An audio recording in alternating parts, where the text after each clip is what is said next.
Good morning, everybody, and a happy Thursday morning to you. My goodness, you guys, we have a lot. Apparently, some of the Sussex squad members are turning their back on Meghan. Well, it was eventually going to happen. Of course, we have the royal family news, and now Harry's PR people are really pushing for that half-in, half-out life that he's already been told he can't have. So there's a lot in here as usual, so let's just jump in and get busy, shall we? Let's go. Once again, we're going to start off with Sophie and Edward. They met up with Princess Takamado at the Osaka Expo on Monday. Sophie looked absolutely gorgeous. They were at the Women's Pavilion at the event, which aims to bring people together and innovations from around the world to address global issues. There was a lot going on at this event, so I'm going to try to cover everything, but I just want you guys to understand it may not be in the right order. Okay. As usual, as they arrived, there were children. Sophie couldn't help herself. Look at that cute little baby. That baby loves Sophie. First up, Sophie visited the Women's Pavilion in association with Cartier, where she heard stories from female leaders, artists, and activists, and gave opening remarks at the UN Women's Panel event exploring what is needed to start change in gender equality and women's empowerment. She then was joined by Edward, and they went to the guest house where they were greeted by Japan's Commissioner General and the Governor of Osaka. The two of them then went to the UK pavilion where they met staff and members of the public outside the pavilion. And then they went to the UK's interactive visitor journey, which is centered on the idea of the UK as a hub of innovation, inviting visitors to come build the future. They then moved upstairs to the UK's pavilion exhibition, Come Power the Future, which highlights the UK's global leadership in clean energy innovation. They met with students, young innovators, and industry leaders in offshore wind and fusion energy and discussed UK-Japan collaboration on clean energy for a sustainable future. Looking fabulous. Now, it was not long after that Sophie and Edward attended a children's tea party at the UK pavilion where they joined children and their parents who performed a piece of music inspired by the UK pavilion's theme, Come Build the Future. The collaborative piece of music was composed by the children using sounds collected from Osaka earlier in the year, and this represents the UK's Expo message that great things can happen when we work together. Now, of course, Sophie showed the children how to break open the scone. She then put on the clotted cream and then the jam, which of course ignited the debate which goes first, the jam or the clotted cream. Apparently, the way Sophie did it is the way the Queen liked it. I do remember that this is a big thing, what goes first on the scone, but it looked like Sophie was enjoying it, and the children certainly looked like they were enjoying the tea party as well. The most important thing. I also have to say that when I was in the UK, afternoon tea with scones and clotted cream and jam was my absolute favorite, and I miss it something horrible. I tried to keep it up when I came home, but it just didn't work out. All right, continuing on, in the evening, the two of them attended a Women Building a Sustainable and Technologically Advanced Future reception, again at the UK Pavilion, celebrating women in Japan working in the field of sustainability, energy, science, and technology. Now, there were some other impressive exhibits like the reflecting pool. That's really cool. And some other things that they did, which was really nice. Now, the whole thing got finished. Edward and Sophie were taken into a specific room. They were handed some gifts. They were asked to sign the guest book. And that ended this particular day. Now, we do have a little bit more to cover, but I'm going to save that for tomorrow because, A big thank you to Remoulade Sauce, as usual, for showing us what Sophie was wearing and also for identifying some of what Edward was wearing. Pretty cool. All right, let's move on. Let's move on to William and Catherine, the Prince and Princess of Wales. On September 23rd, they returned to Southport. In case you guys forgot, and I don't think you did, but remember there was a Taylor Swift-themed dance class, and there was an attack, and several children were killed, and several others were injured. So the two of them continued their support for the families affected by that attack by making an unannounced visit to spend time with kids, teachers, and families in Southport near Liverpool. And that was to show their ongoing support for their community after the tragedy. 3 girls, BB King, Elsie Stancombe, and Alice De Silva, were all killed during this knife attack. The guy who did it, 18 years old, was sentenced to life in prison with a minimum of 52 years after admitting to his role. They started at the Farnborough Road Infant and Junior School, which is the school Elsie attended, and William and Kate spoke to the teachers how the school was impacted and how they were able to support the school with the pupils, staff, and the local community. Catherine spoke to some of the students saying, "I'm so impressed with all of you, all the hard work you've done. What a fantastic thing to learn how to raise money to help other people. Keep up the good work." She then privately met with Elsie's parents and her younger sister. They then moved over to the Churchtown Primary School, where the couple met privately with the parents of BB King and Alice De Silva, as well as children from the school who were affected by the attack. Catherine and William were then taken to spend time with a group of Alice's classmates who told them about an art project they had been working on to show the progression of their grief and how they're looking ahead with hope. I cannot imagine for the life of me how William and Catherine hold themselves together during these kinds of events, especially when you have to consider that they have children that, are really about the same age. Personally, I don't think William and Catherine get enough credit for doing this kind of work because I don't see other people doing that kind of work. Just my personal opinion. Okay, so they were at the second school and they were shown around a playground that had been created to remember and honor the 2 girls from the school who had passed away. It has a stage. There's a new indoor and outdoor library. It provides a space for quote unquote quiet reflection. There's a game area, a climbing frame, and a cycle track for the youngest children. And the project, I think, helps the community focus on the future in a positive manner.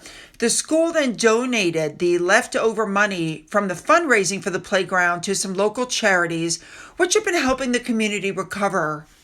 You should know that 3 charities have been set up in the girls' names: Alice's Wonder Dance Foundation, BB's Hive, and Elsie's Story. William and Catherine took part in a celebration of the new playground, and then William made a short speech, and he said, "Good afternoon, everyone. Catherine and I were sadly not able to join you last week when this wonderful new playground had its grand opening, but we're happy to be with you today to celebrate this project and to say how proud we are of all of you." Now, he gave a great speech and he concluded by saying, "To everyone impacted on that day, you will never be forgotten. Enjoy this playground. Be brave. Be joyful. Be kind." Of course, as their visit concluded, Catherine was given some absolutely gorgeous flowers. And then you look down and you notice that William and Catherine were wearing bracelets with the names of the 3 Southport girls. I don't know where they got the bracelets, but how touching that they were wearing them, both of them. Wonderful. And a big thank you to Remoulade Sauce, as usual, for showing us what Catherine was wearing. Now let's move on to the next story. It's being said that William is really urging King Charles to banish Andrew and Sarah for everything that's going on. He's really pressuring the king to just cut them off. But King Charles doesn't want to cut Fergie and Andrew off out of what they're saying is loyalty, but he just doesn't want to cut off that entire side of the family. They're already banned from royal events, but now William wants to evict them from Royal Lodge, but the king doesn't want to cut off. He's forgetting this is his brother, and the late queen was very conscious that Fergie was the mother of her grandchildren, and she always took that view, even when Prince Philip couldn't bear to be in the same room as Sarah. The Duchess of York, they're saying, can be extraordinarily charming, and she'll be backpedaling, they said, furiously. Well, the backpedaling has already started. Sarah has now wheeled out a PR peddler named James Henderson, who, by the way, his own personal Google history apparently is where he's trying and changing narratives on things. Now, this guy is apparently Sarah's spokesman and advisor, and this is what he said. He goes, people don't understand how terrible Epstein was. He apparently himself got a phone call. He said it was chilling, and I'm surprised anybody was ever friends with him given the way he spoke to me. He said he would destroy the York family, and he was quite clear on that.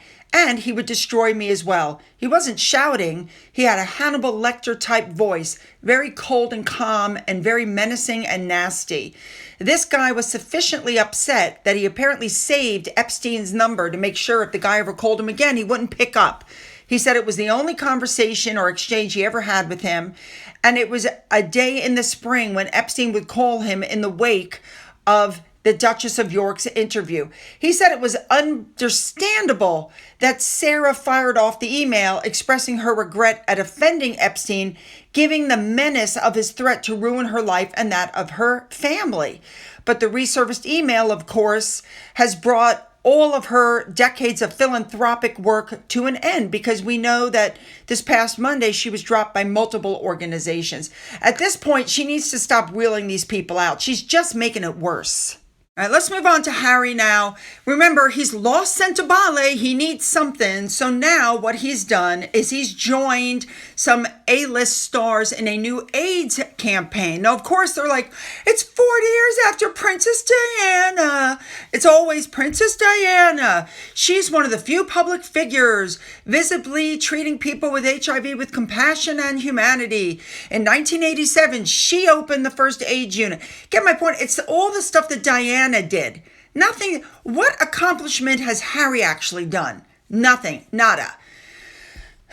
Anyway, he apparently has joined some other A-listers like Magic Johnson and other celebrities in a short film that rallies support for HIV and AIDS amid global cutbacks. It appears September 22nd at the United Nations Assembly in New York, and it reiterates the aim of ending AIDS as a public health threat by 2030. In this film, Harry says, if funding is not restored, UNAIDS estimates it could lead to 4.2 million more unnecessary preventable deaths. He then goes on to say, babies are being born with HIV due to interruptions in antiretroviral treatment. You know, the funny thing is, this man has absolutely no medical anything. He knows nothing. What he's doing is parroting and reading off of a script, trying to make himself relevant. He's irrelevant. I don't know why they put him in this thing. He's trying to claw his way back since he lost Sentibale. We all know that, but okay, let's move on. Oh, here we go. Meghan's having some issues. You know, you would expect her to be hanging out with like Abigail Spencer and Mindy Kaling and Kelly McKean-Zafin and all of that. But there was once a time where she hung out with like Stacey Schroeder and Jessica Mulroney. Now, Stacey, in case you don't know, is an American TV personality and star of Vanderpump Rules. She recently resigned from her position as Meghan's #1 fan on her podcast because she didn't get a PR package from Meghan's lifestyle brand. And she even went to the lengths to unfollow her on Instagram. And we also know that Jessica Mulroney, who was once Meghan's staunchest defender and closest confidant, lost her relationship with Meghan when that whole influencer row happened. Now, Stacey Schroeder, who defended Meghan, oh my God, saying that her show was fabulous and all this kind of stuff, has now said that since she was left off the list for PR gifts from the lifestyle brand, while other influencers in her circle managed to get their hand on it, she said, quote, I literally defended her when no one else did. I think that she's stuck in 2017 and she just thinks I'm a lonely reality TV person and I'm furious and this is the last straw. I'm not watching her anymore. I'm not talking about her anymore. I'm unfollowing her right now. And her co-host said, you have to love and respect. You have to appreciate your fans. And this is a bold example of a lack of fan appreciation. And this is a perfect example of why you keep your friends close and your enemies closer, because behind the scenes, after what happened to Jessica, she should have, shown her some support, because now there's rumors swirling that Jessica's going to write a tell-all with an advance of more than $1 million. Meghan should be worried. If I were her, I'd be worried. And then you've got people like Millie McIntosh. They had been friends for years. And then Millie sent a message to Meghan offering her best wishes when she heard that she was dating Harry. And she got an abrupt response and never heard from her again. She said, I thought she'd mention back and say everything is stressful right now. But she said, I never heard from her again. She basically told me to F off. How about this Chopra woman? The two of them were regularly on each other's Instagram feeds and everything. They were friends. But then when she got married, Meghan didn't attend her wedding to Nick Jonas. She didn't attend the baby shower, and they apparently had a massive falling out. How about Violet von Westinghouse, who she became friends with and who's been friends with Harry since they were teenagers? Supposedly, she set them up. And then that was it. Meghan got rid of her.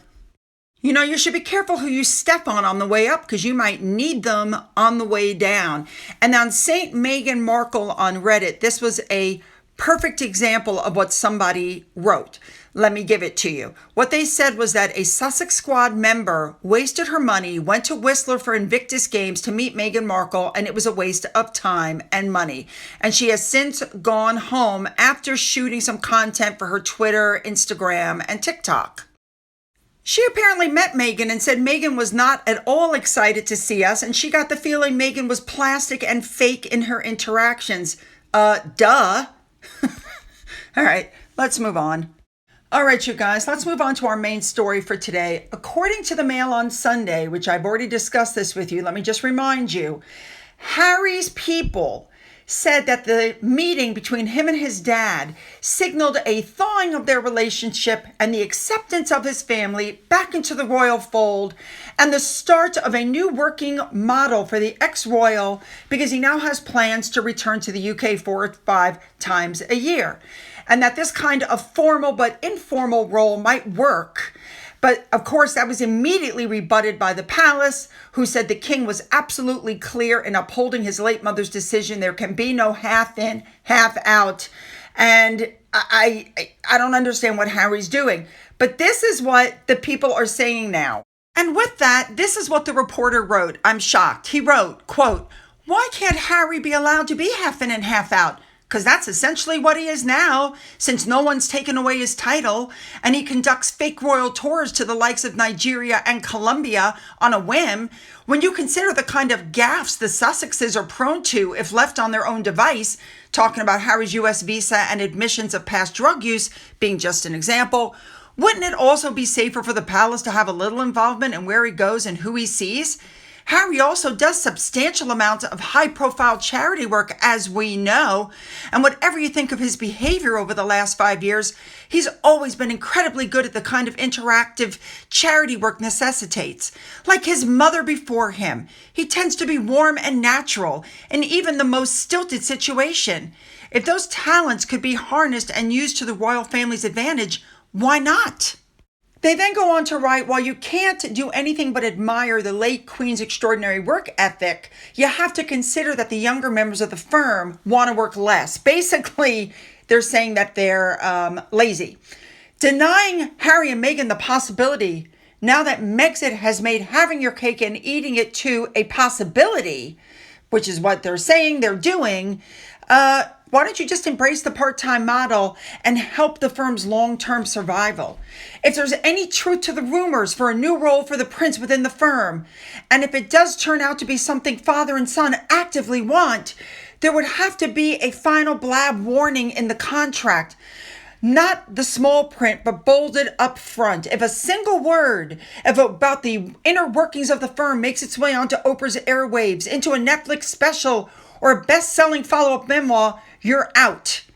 So what they're saying is, basically, ignore everything that they've done so far and let them back in. No, I don't think that's going to happen. And whoever wrote this article is an idiot. Oh, I want your comments on this. Make them good. Don't forget to hit the like and the subscribe button and the bell for all notifications. Then go down into the description box where you'll find the link to my Twitter, my Gettr, my Rumble, my email, a link to my second channel, a link to my father's book, which is still up for sale on Amazon, and a link to my Amazon wish list, as well as a physical address. For those of you who have donated to my coffee fund, thank you so much. And as always, you guys, have a great day.